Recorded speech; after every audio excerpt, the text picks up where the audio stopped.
खबरों की शुरुआत करें उससे पहले आइए देख लेते हैं क्या है आज की सुर्खियां। हेडलाइन स्पॉन्सर्ड बाय मजबूती की बेजोड़ पहचान एसआर 600 टीएमटी बार, सुरक्षा ज्यादा, मजबूती का वादा। काजिम अली हार्डवेयर, करबला मैदान के सामने, बरवाडी, गिरिडीह।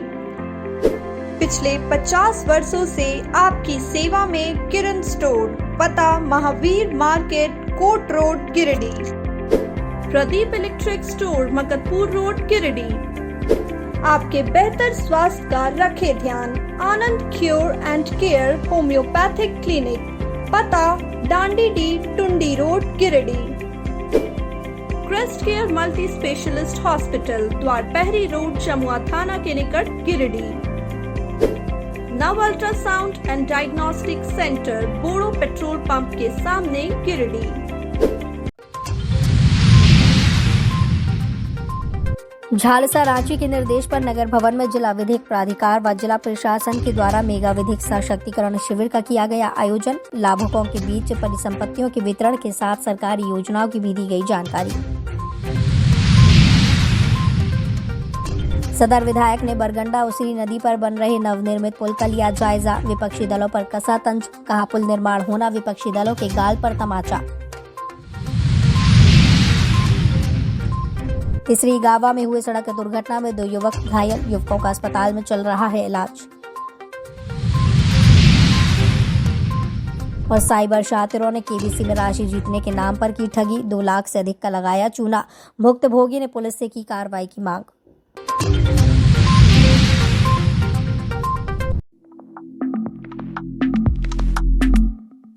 झालसा रांची के निर्देश पर नगर भवन गिरिडीह में आजादी के अमृत महोत्सव के तहत रविवार को जिला विधिक सेवा प्राधिकार और जिला प्रशासन के संयुक्त तत्वाधान में मेगा विधिक सशक्तिकरण शिविर का आयोजन किया गया।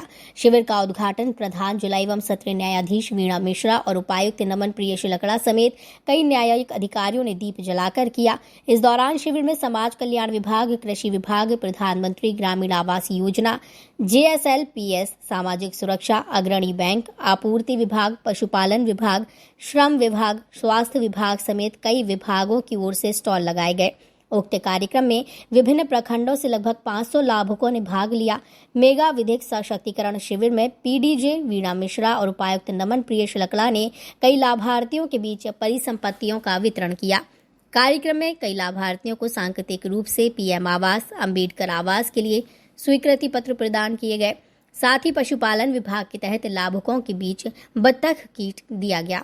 इसके पश्चात उक्त कार्यक्रम में लगाए स्टॉलों का PDJ वीणा मिश्रा और उपायुक्त नमन प्रिय लकड़ा ने निरीक्षण कर जायजा लिया।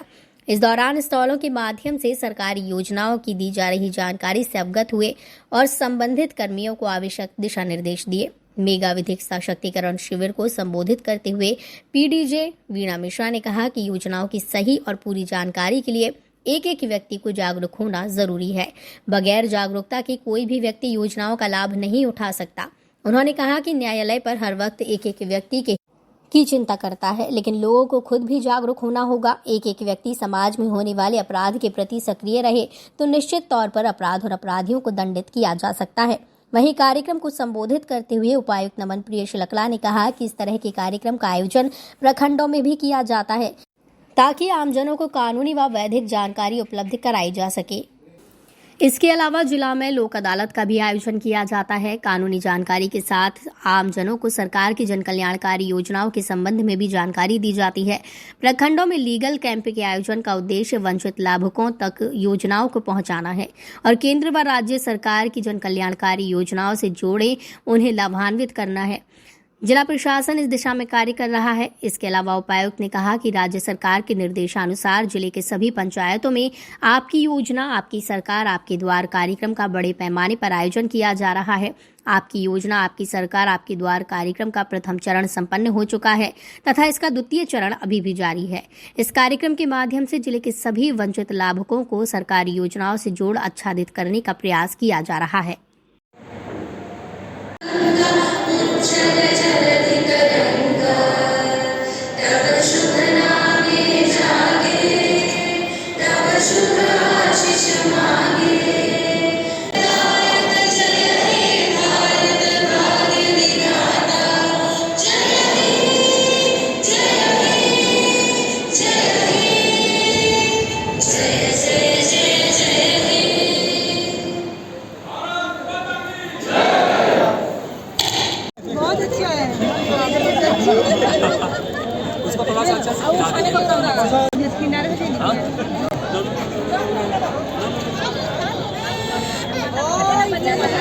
नहीं जाएगा।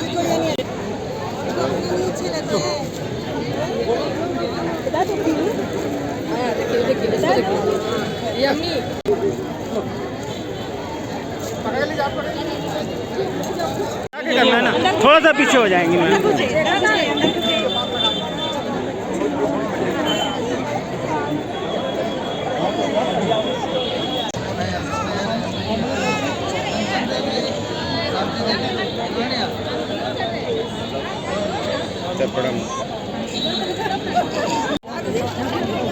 अब घर जा पड़ेगा,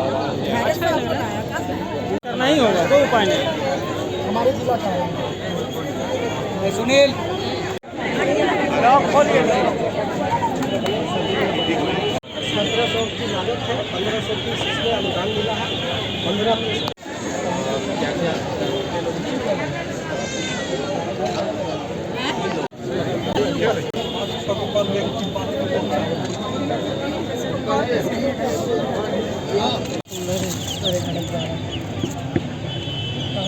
नहीं 50 यूनिट सर, यही बात।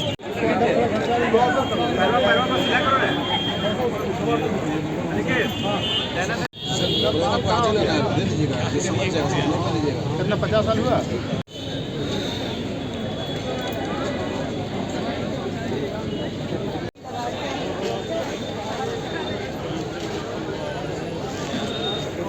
दिनांक 6 नवंबर 2022 को जिला विधिक सेवा प्राधिकार ने एक मेगा लीगल एम्पावरमेंट कैंप जो कि माननीय नालसा तथा माननीय शासन के निर्देशानुसार हमने एक यहाँ आयोजन किया है।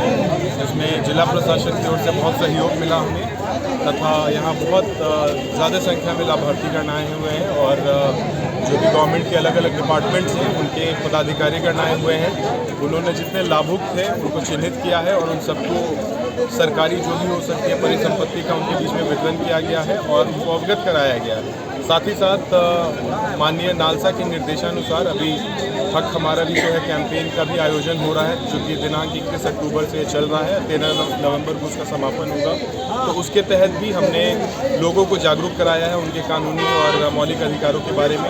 उनको इस बात की भी जानकारी दी गई है कि राष्ट्रीय लोक अदालत का आयोजन है दिनांक 12 नवंबर को, जिसमें वो आकर के अपने जितने सुलहनीय वाद हैं उनका निपटारा कर सकते हैं तथा उनको किसी और प्रकार की अगर कोई कानूनी सहायता चाहिए जो डीएलएसए उन्हें मुहैया कराता है तो उसके लिए हमने एक अलग अपना एक स्टॉल लगाया है जहाँ हमारे डीएलएसए के स्टाफ हैं और पीएलवी मौजूद हैं, वो उनको जानकारी देंगे।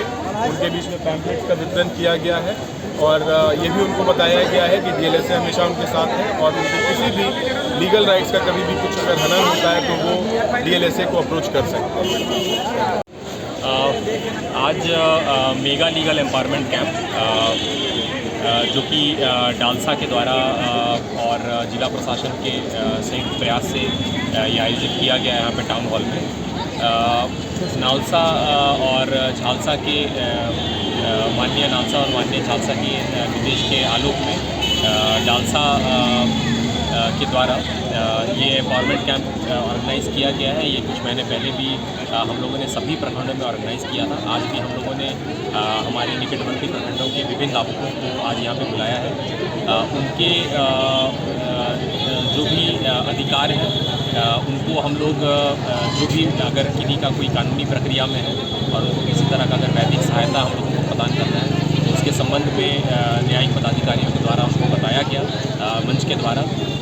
और चूँकि हम लोगों को उनको वैधिक सहायता के साथ साथ सशक्तिकरण की तरफ भी बढ़ावा देना है तो इसीलिए सरकार की जो भी महत्वाकांक्षी योजनाएं चल रही हैं उनको भी हम लोगों ने विस्तार में लाभुकों को बताया और सांकेतिक तौर पे हम लोगों ने स्टेज से परिसंपत्ति और स्वीकृति पत्रों का वितरण किया।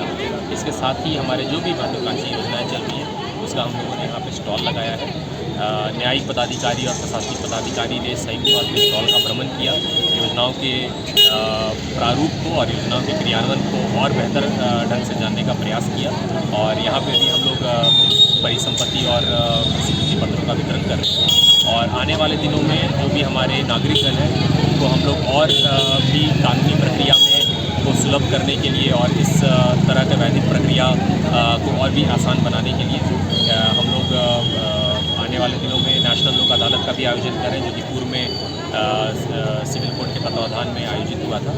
और इसके साथ ही LADCS जो कि legal aid defence council system, इसमें हम लोग जो ऐसे व्यक्ति हैं जिनको कि हम लोगों को वकील देना है और वैधिक सहायता देना है, इसका भी हम लोग ने स्थापना किया है पुराने कलेक्ट्रेट में। तो मूल तौर पे जो भी न्यायपालिका है और हमारी जो कार्यपालिका है उसके संयुक्त प्रयास से विभिन्न कार्यक्रम का आयोजन होता है।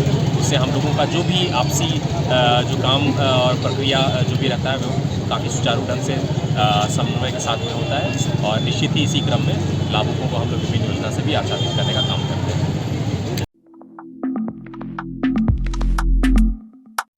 गिरिडीह शहरी क्षेत्र के बरगंडा उसरी पुल का निर्माण कार्य शुरू हो गया है। निर्माण कार्य शुरू होने के बाद रविवार को सदर विधायक सुदिव्य कुमार सोनू पुल निर्माण कार्य का जायजा लेने के लिए पहुंचे। इस दौरान उन्होंने संवेदक के कर्मचारियों एवं विभाग के इंजीनियर को पुल निर्माण से जुड़े कई सुझाव दिए और जल्द से जल्द पुल निर्माण करने की बात कही है। मौके पर विधायक ने विपक्षी पार्टियों को जमकर हमला बोला। उन्होंने कहा कि कुछ विपक्षी दल के लोगों के मुंह पर पुल निर्माण कार्य का शुरू होना जोरदार तमाचा है। उन्होंने कहा कि उन्होंने अपने वादे के अनुसार छठ पूजा के बाद पुल का निर्माण कार्य शुरू करवा दिया और जल्द ही अब पुल बनकर तैयार हो जाएगा। वो इसका उद्घाटन करेंगे। इस मौके पर जिलाध्यक्ष संजय सिंह, सुनील वर्मा, अशोक राम, अजय रजक समेत कई लोग मौजूद थे।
पुराने उसरी पुल का काम जैसा कि हम लोगों ने कहा था कि छठ के बाद शुरू होगा, शुरू हो गया है। इस क्षेत्र के निवासियों को मालूम है कि इस पुल का महत्व क्या है। हमारे विपक्षी राजनीतिक दल के लोग बड़ा तंज कस रहे थे, मजाक उड़ा रहे थे। आज ये पुल का निर्माण उनके मुंह पर एक करारा तमाचा है। और आज मैं यह भी कहता हूँ कि उस दिन भी मैंने कहा था कि मैं इस पुल का शिलान्यास नहीं करूँगा। जब ये पुल पूरा हो जाएगा तो 2018 में ये डबल इंजन की सरकार के जिन लोगों ने शिलान्यास का बोर्ड लगाया था ना, उस बोर्ड को एक जगह पर और उद्घाटन वाले बोर्ड को अगल बगल में लगाकर इसका उद्घाटन करने का प्रयास करें कि जनता को भी ये दिखे कि ये डबल इंजन की सरकार ने 2018 में पुल का शिलान्यास करके बनाने का कोई प्रयास नहीं किया।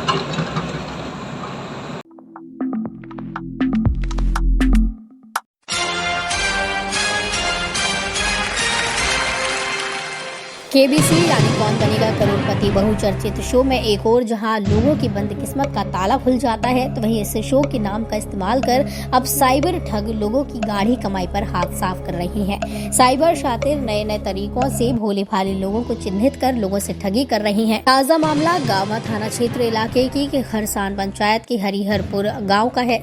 शातिरों ने भगवान पंडित के पुत्र रॉबिन पंडित को ठगी का शिकार बनाया। इस बाबत भुक्तभोगी रॉबिन पंडित ने बताया कि वो मुंबई में रहकर कार्टून फैक्ट्री में काम करता है। इसी दौरान 24 अक्टूबर को उसके पास मैसेज आया कि कौन बनेगा करोड़पति में उसे 25 लाख इनाम और एक कार उठा है। इसके बाद उससे थोड़े थोड़े कर साइबर शातिरों ने 2 लाख से अधिक इनाम पहुंचाने के नाम पर ले लिया। इतना ही नहीं, मुंबई में जब शातिरों को देने के लिए उसके पास रुपए नहीं थे तो उसने अपने पिता को कॉल कर इनाम जीतने की जानकारी दी और पिता भी उसकी बातों में आकर ब्याज पर रुपए लेकर उसे भेज दिया। अब 2 लाख से अधिक देने के बाद रॉबिन खुद को ठगा महसूस कर रहा है और अब शिकायत लेकर पुलिस के पास जा रहा है। क्या हुआ था फिर? मेरे साथ फ्रॉड हुआ। कौन किया? केबीसी कंपनी के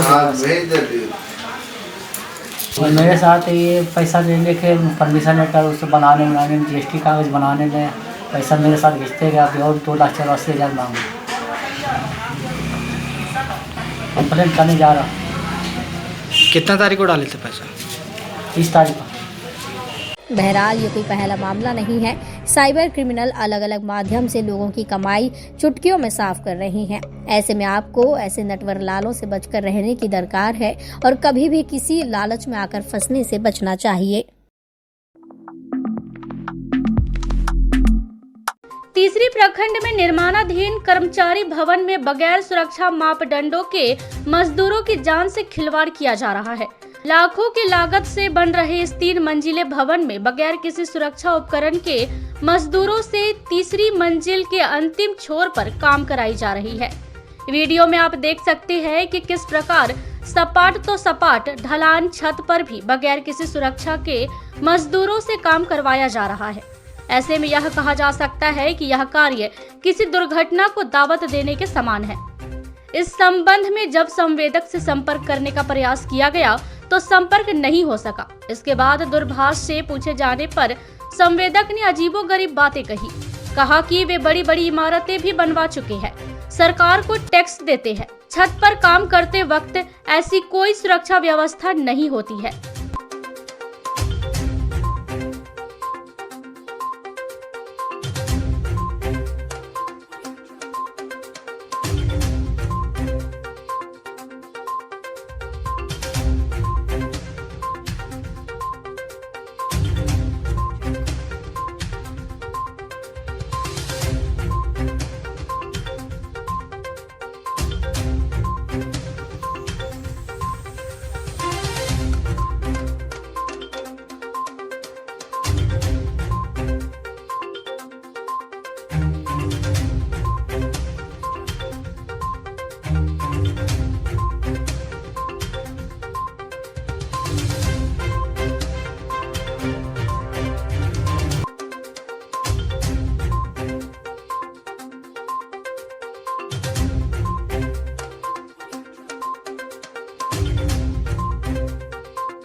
वहीं इस लापरवाही पर तीसरी प्रखंड 20 सूत्रीय अध्यक्ष मोहम्मद मुनीबुद्दीन ने तत्काल कार्य बंद करने की मांग करते हुए कहा कि इस कार्य में संवेदक द्वारा भारी लापरवाही की जा रही है।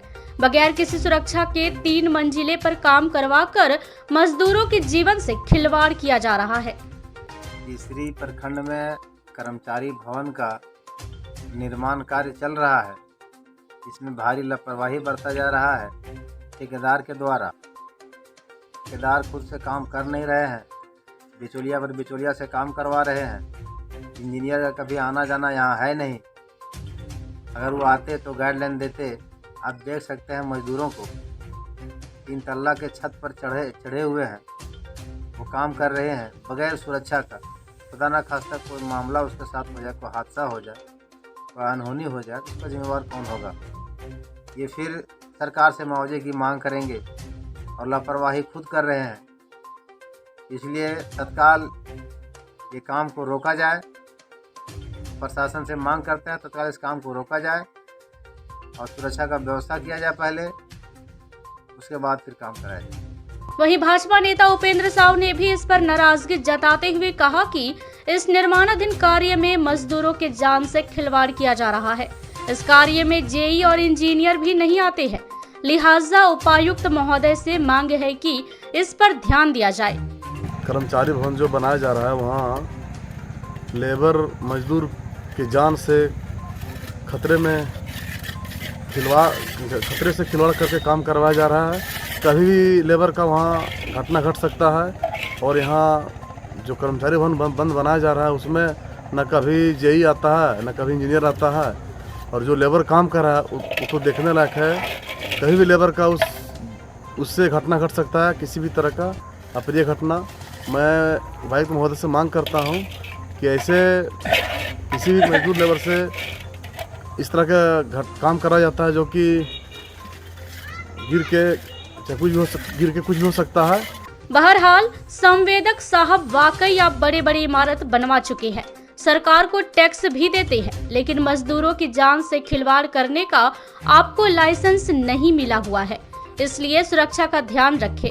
यूं मजदूरों की जान जोखिम में डालकर उनसे काम ना करवाएं। BNSDAV पब्लिक स्कूल में डीएवी नेशनल स्पोर्ट्स 2022 जोनल स्तरीय एक दिवसीय शूटिंग प्रतियोगिता का आयोजन किया गया, जिसमें झारखंड के देवघर, डाल्टनगंज, हजारीबाग, रांची, बोकारो, जमशेदपुर आदि के डीएवी संस्थान के विद्यालयों ने हिस्सा लिया। इस प्रतियोगिता का आयोजन कोयला नगर डीएवी के द्वारा करवाया जा रहा है एवं शूटिंग प्रतियोगिता के आयोजन स्थल के रूप में BNSDAV को चुना गया है। प्रतियोगिता का शुभारंभ राष्ट्रगान एवं राष्ट्रगीत के उद्घोष के साथ हुआ। क्षेत्रीय निदेशक सह प्राचार्य DAV public school Jharkhand zone doctor P Hazra ने कहा कि डीएवी नेशनल स्पोर्ट्स की ये प्रतियोगिता प्रतिष्ठित संस्थान SGFI से संबंधित है। ये प्रतियोगिता 3 स्तरों क्लस्टर लेवल, जोनल लेवल और नेशनल लेवल पर संपन्न करवाई जाती है। जोनल स्तर की प्रतियोगिता में उत्कृष्ट प्रदर्शन कर विजेता बनने वाले खिलाड़ी नवंबर-दिसंबर में डीएवी नेशनल स्पोर्ट्स मीट में शामिल होंगे।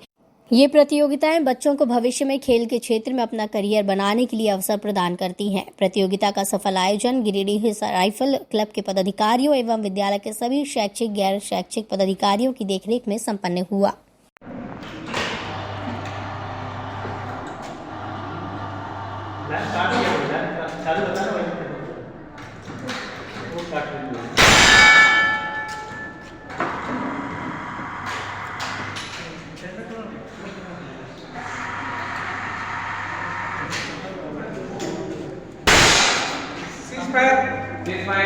Run down.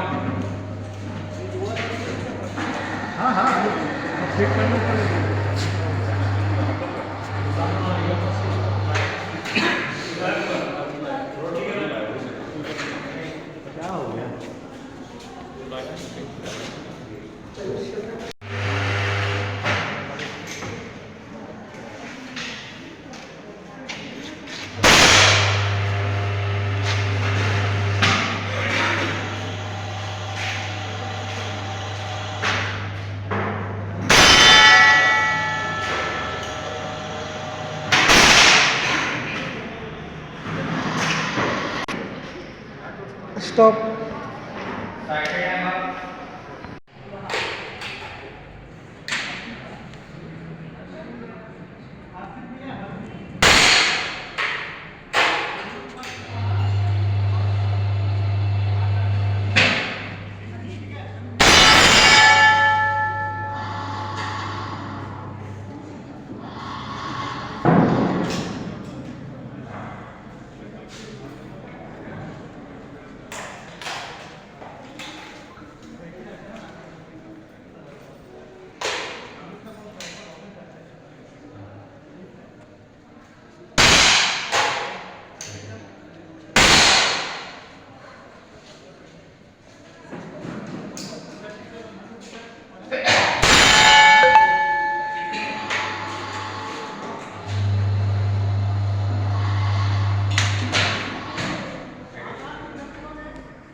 वक्त हो जा रहा है।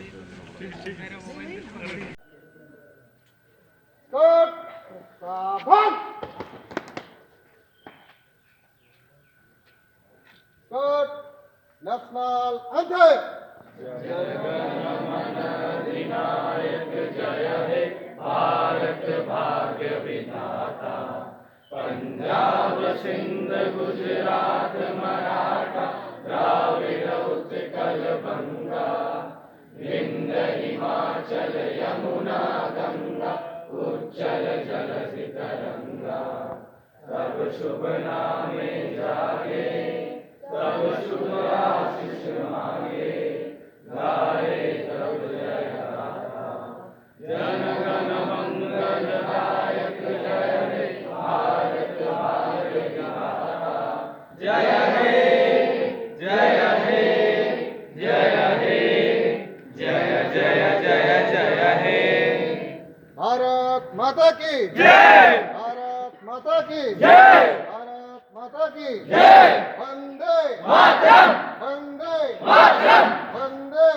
आज डीएवी नेशनल स्पोर्ट्स जोनल स्तर पर खेला जा रहा है। पूरे झारखंड से शूटिंग के बच्चे यहाँ आए हुए हैं। यूँ तो सारा खेल धनबाद में होने वाला था, लेकिन वेन्यू हमारे यहाँ दिया गया है शूटिंग के लिए। और यहाँ झारखंड के विभिन्न स्कूलों से, जमशेदपुर से, जामाडोवा से, धनबाद से, रांची से, सभी जगह से स्टूडेंट्स आए हुए हैं। आज पूरे दिन का यहाँ का कार्यक्रम है। और हमारा जो डीएवी नेशनल स्पोर्ट्स है वो एसजेएफआई से जुड़ा हुआ है। छात्रों को पहले क्लस्टर लेवल पर, फिर जोनल लेवल पर और नेशनल लेवल पर भेजा जाता है। यहाँ से जो भी विजयी प्रतिभागी होंगे उनको नेशनल के लिए दिल्ली भेजा जाएगा और उनके लिए यह एक बड़ी उपलब्धि होगी। झारखंड प्रदेश तुरी समाज गिरिडीह जिला कमेटी का पुनर्गठन रविवार को अंबेडकर भवन में किया गया। प्रदेश कमेटी के प्रदेश उपाध्यक्ष गोविंद तुरी, प्रदेश संगठन सचिव उमेश तुरी एवं प्रदेश जिलाधिकारी तुलसी तुरी की देखरेख में संगठन का पुनर्गठन हुआ। इस दौरान नए पदाधिकारियों को फूल माला पहनाकर संगठन की जिम्मेदारी सौंपी गई। मौके पर संजय भारती, मनोज कुमार तुरी, बैजनाथ तुरी, शंभू तुरी, दीपक तुरी आदि लोग मौजूद थे।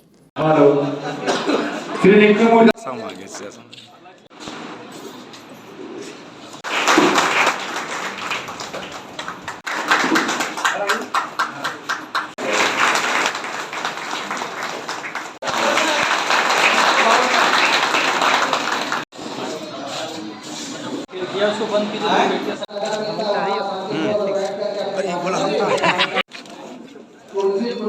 आग्रह होगा कि मंच पर आने का कोशिश करेंगे। अरे बाहर में जितने भी लोग हैं कृपया करके अंदर आने का। आज हम लोग यहाँ बैठे हुए हैं, हमारे झारखंड प्रदेश तुरी समाज का जो हमारे पूरे झारखंड भर में संगठन चलता है उसको निर्माण के लिए आज हम लोग बैठे हुए हैं। पुनः 5 साल होने पर हमने अपना इस्तीफा सौंपा था और पुनः चुनाव करवा रहे हैं। प्रदेश कार्य समिति हमारे गोविंद तुरी जी, श्री तुलसी तुरी जी, श्री उमेश तुरी जी, उनकी अध्यक्षता में सारा कमेटी बन रहा है। फिर से नया आपका निर्माण आज का पुनः गठन होने जा रहा है कमेटी गिरिडीह में, और इसके बाद हम लोग प्रखंड का भी कमेटी गठन करेंगे और अपना ये समाज जो सुचारू रूप से चले इसके लिए हम प्रयास करेंगे। आज झारखंड प्रदेश तुरी समाज का पुनर्गठन होना है। पिछले 5 सालों से कमेटी चल रही थी, उसको कोरोना के चलते हम लोग कमेटी को नहीं बना पाए थे। कोरोना खत्म होने के बाद हम लोग पुनः से जिला का पुनर्गठन करने जा रहे हैं। उसी को लेकर के आज हम लोग बैठे हैं। सुन्नी उलेमा बोर्ड और रज़ाए गौशुल आजम के द्वारा गौशुल आजम इस्लामिक क्विज प्रतियोगिता 20 नवंबर को नाइस पब्लिक स्कूल बोर्डो में करवाई जाएगी और इस प्रतियोगिता में प्रतिभागियों को 27 नवंबर को सिमरिया धौड़ा पंचायत भवन ग्राउंड में समारोह आयोजित कर पुरस्कृत किया जाएगा। ये जानकारी मोहनपुर में प्रेस वार्ता कर सरपरस्त मौलाना अब्दुल रहमान फैजी, मौलाना अखलाकुल कादरी, मौलाना अब्दुल कलाम, मौलाना शाह आलम नूरी और हाजी मिर्ज़ा मुमताज़ अली ने दी। उन्होंने कहा कि प्रतियोगिता 20 नवंबर को सुबह 10 बजे शुरू होगी जो दोपहर 12 बजे समाप्त होगी। 2 घंटे की प्रतियोगिता परीक्षा में लगभग 500 स्कूली बच्चे भाग लेंगे। इसमें पहला पुरस्कार 5,000 रुपये और कुंजुल इनाम पुस्तक, सेकंड पुरस्कार 3100 रुपये और दीवार घड़ी तथा तीसरा पुरस्कार 2100 रुपये तथा कलाई घड़ी रखी गई है। सचिव मौलाना अब्दुल रऊफ रौनक ने कहा कि क्विज प्रतियोगिता की परीक्षा में 100 सवाल होंगे। इसमें 80 सवाल इस्लामिक और 10-10 हिंदी और इंग्लिश के होंगे। इसमें भाग लेने के लिए 100 रुपये की फीस रखी गई है। कहा कि कमेटी द्वारा लगातार 3 वर्षों से इस तरह की प्रतियोगिता कराई जा रही है ताकि बच्चों की शिक्षा गुणवत्ता में और सुधार लाया जा सके।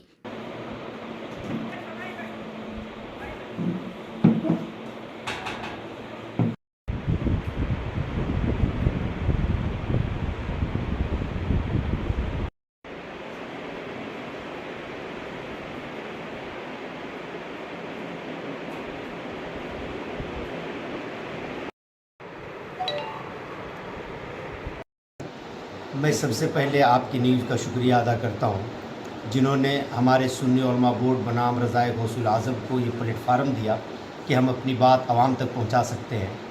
आपको ज़हमत देने का असल मकसद ये है कि हमारे सुन्नी उलमा बोर्ड बनाम रज़ाए गौसुल आज़म एक इस्लामिक क्यूज़ यानी जीके कंपटीशन करवाने जा रही है, जिसके लिए एक गाइड बुक ये तैयार की गई है। इसी से बच्चों को सवाल किया जाएगा। इसमें तकरीबन 500 सवालात हैं, 100 सवाल ऑब्जेक्टिव होगा। जो बच्चे फ़र्स्ट आएंगे उन्हें 5100 रुपया और एक किताब कंजुल ईमान दिया जाएगा। जो बच्चे सेकंड आएंगे उन्हें 3100 रुपये और एक दीवार घड़ी दी जाएगी। जो बच्चे थर्ड आएंगे उन्हें 2100 रुपया और एक कलाई घड़ी दी जाएगी। मैं, जैसा कि आप लोगों को पूरी जानकारी है कि एक वकील हूँ और तकरीबन 40 सालों से मैं खिदमत का अंजाम दे रहा हूँ।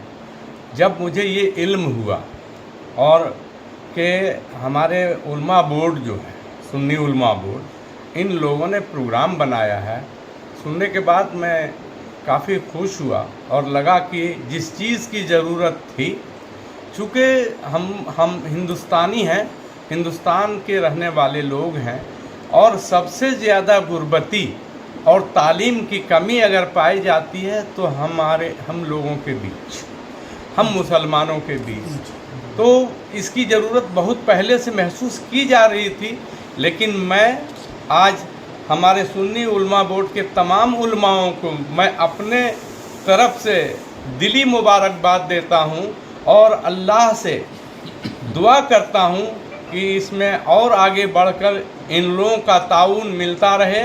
और मैं भी ये वादा करता हूं तमाम उलमाओं से कि हमारे जानिब से जिस तरह का भी खिदमत ज़रूरत पड़ेगी, दरपेश होगी, मैं उनका अंजाम दूंगा। इसके लिए हम लोग सारे लोग इस्लामिक जानकारी के लिए जननायक रीतलाल प्रसाद वर्मा विचार मंच की बैठक रविवार को विवाह भवन में संपन्न हुई। बैठक की अध्यक्षता साहिब महतो ने की। बैठक में मुख्य अतिथि के रूप में जमुआ के विधायक केदार हाजरा व विशिष्ट अतिथि के रूप में जिला परिषद अध्यक्ष मुनिया देवी, उप महापौर प्रकाश सेठ, बगोदर के पूर्व विधायक नागेंद्र महतो, पूर्व महापौर सुनील पासवान उपस्थित रहे। मौके पर मंच के संयोजक भाजपा के प्रदेश उपाध्यक्ष प्रणव वर्मा ने कहा कि जननायक रीतलाल प्रसाद वर्मा सत्य हैं और उनकी भव्य प्रतिमा का निर्माण एक बड़े रैली के आयोजन के साथ आगामी 1 फरवरी 2023 को जयंती के दिन किया जाएगा। वहीं बगोदर के पूर्व विधायक नागेंद्र महतो ने कहा कि रीतलाल प्रसाद वर्मा ने जनसंघ काल से भाजपा के साथ काम किया है और दबे कुचले शोषित पीड़ित वर्गों में राजनीतिक चेतना का विकास किया। समाज को किए गए उपकार को हम 7 जन्मों तक भुला नहीं सकते, इसलिए समाज का फर्ज बनता है कि उनकी भव्य प्रतिमा का निर्माण करें। कार्यक्रम में मुख्य रूप से बिरनी पूर्व भाग के जिला परिषद सदस्य रामधनी वर्मा, गांडे से जिला परिषद सदस्य प्रकाश मंडल, सुनील मेहता, केशव क्रांतिकारी, मुस्लिम अंसारी, प्रकाश यादव, रघुनाथ यादव, नवीन वर्मा, शालिग्राम वर्मा, राजेंद्र वर्मा, रघुनंदन कुशवाहा, राजेश वर्मा, महेंद्र वर्मा, सुरेंद्र कुशवाहा आदि लोग मौजूद थे।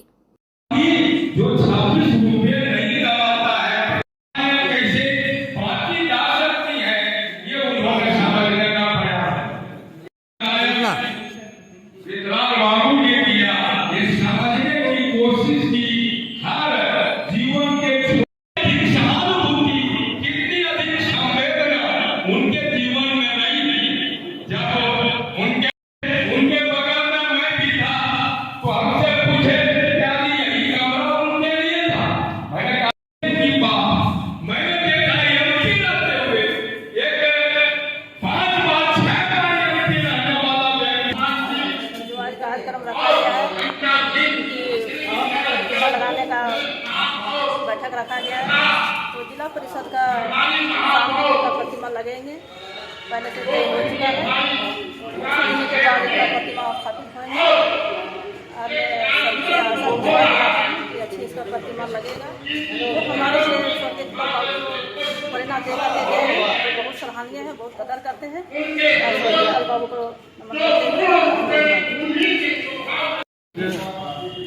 आज रीतलाल वर्मा विचार मंच के बैनर के तले बैठक आयोजित की गई थी, जिसमें सभी समाज के लोगों को बुलाया गया था जो स्वर्गीय रीतलाल प्रसाद वर्मा जी के विचारधारा से इत्तेफाक रखते थे। उस सोच को आगे बढ़ाने के लिए जो विचारधारा उन्होंने बनाया था इस समाज को कैसे अच्छा किया जाए, समाज कैसे बढ़े, कैसे विकास हो, जो विचारधारा लेके वो चले थे उस विचारधारा को आगे बढ़ाने के लेके आज हम लोगों ने निर्णय लिया है कि एक कमेटी बनाई जाएगी। कमेटी बना के उसको प्रयास किया जाएगा कि उसको रजिस्टर करके ट्रस्ट उनके नाम से बनाया जाए, ट्रस्ट बन जाए। और उसके बाद सबसे पहला निर्णय ये है कि यहाँ पे जो उनके नाम से चौक मिला है जिला परिषद के पास में, उस चौक में उनका आदम कद मूर्ति लगे, इस पे यहाँ पे सर्वसम्मति बना और उसी को लेके उनके आने वाले जन्मदिन 1 फरवरी के दिन ये चर्चा में आया कि 1 फरवरी के दिन उनकी जयंती के दिन ही ये मूर्ति का अनावरण हो।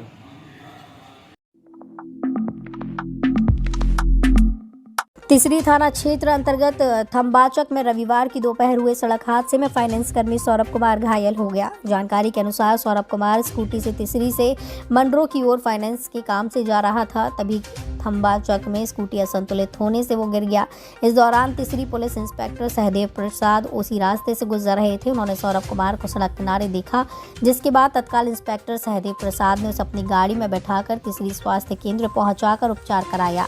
हालांकि अंदरूनी चोट होने के कारण सौरभ कुमार को बेहतर इलाज के लिए गिरिडीह रेफर कर दिया गया। बता दें कि पुलिस इंस्पेक्टर सहदेव प्रसाद घायल सौरभ कुमार को तिसरी अस्पताल जैसे ही लेकर गए, देखा कि हॉस्पिटल बंद है और हॉस्पिटल के डॉक्टर और स्टाफ अपने अपने आवास में है। मौके पर उन्होंने स्टाफ को कड़ी फटकार लगाई और इसी की शिकायत उच्च अधिकारी से करने की बात की।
आपकी योजना आपकी सरकार आपके द्वार कार्यक्रम के तहत शुक्रवार को बेंगाबाद प्रखंड के सुदूरवर्ती क्षेत्र गेंडरो पंचायत में शिविर लगाया गया।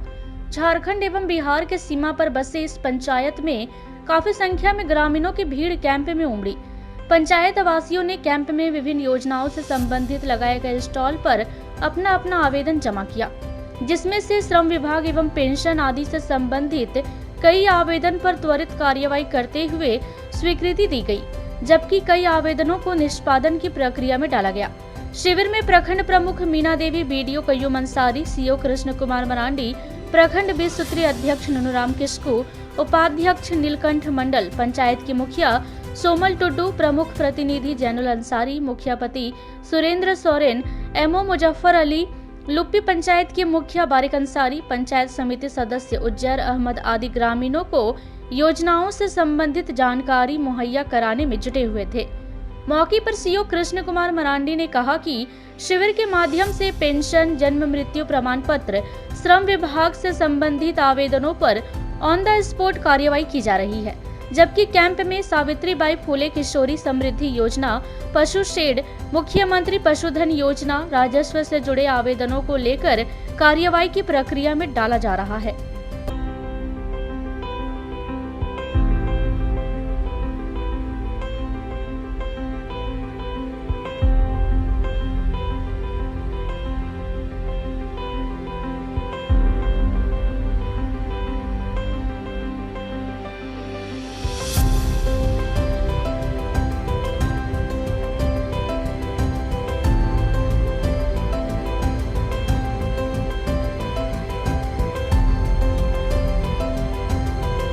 वहीं 20 सूत्रीय अध्यक्ष नुनूराम किस्कू और उपाध्यक्ष नीलकंठ मंडल ने हेमंत सरकार की इस योजना की प्रशंसा करते हुए कहा कि सरकार का यह कदम बेहद कारगर साबित हो रहा है।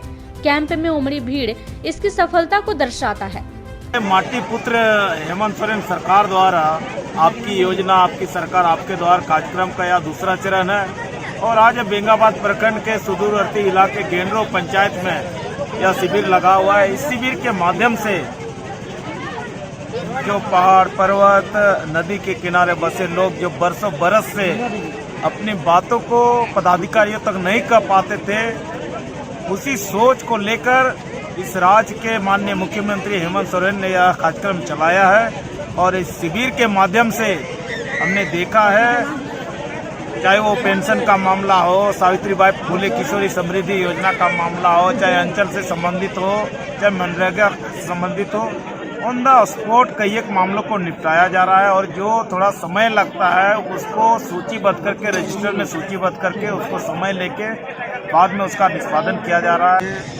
आज का जो आपका सरकार, आपका द्वारा जो कार्यक्रम चलाया जा रहा है, झारखंड सरकार हेमंत सोरेन का बहुत सराहनीय कार्य है। जितने तरह का गरीब गुरुआ या बच्ची का हो या किसान का हो या आपका खाद्य आपूर्ति का हो या पेंशन का हो, सभी का एप्लीकेशन लिया जा रहा है। सब जो जिसका सही है उसको सामने मतलब यहीं पर काम निपटारा किया जा रहा है, यहीं पर किया जा रहा है और जो बाकी जो नहीं है वो तो आपका सूचीबद्ध किया जा रहा है। आपके द्वारा कार्यक्रम का दूसरा चरण जो गेंडरो पंचायत सचिवालय के प्रांगण में का आयोजन किया जा रहा है। आशा है कि है सो आवेदन है सो आवश्यकता से अधिक आने की संभावना। आज के बुलेटिन में बस इतना ही। ताज़ा तरीन खबरों को आप समृद्धसमाचार.com पर पढ़ सकते हैं। दीजिए हमारी पूरी टीम को इजाजत। नमस्कार।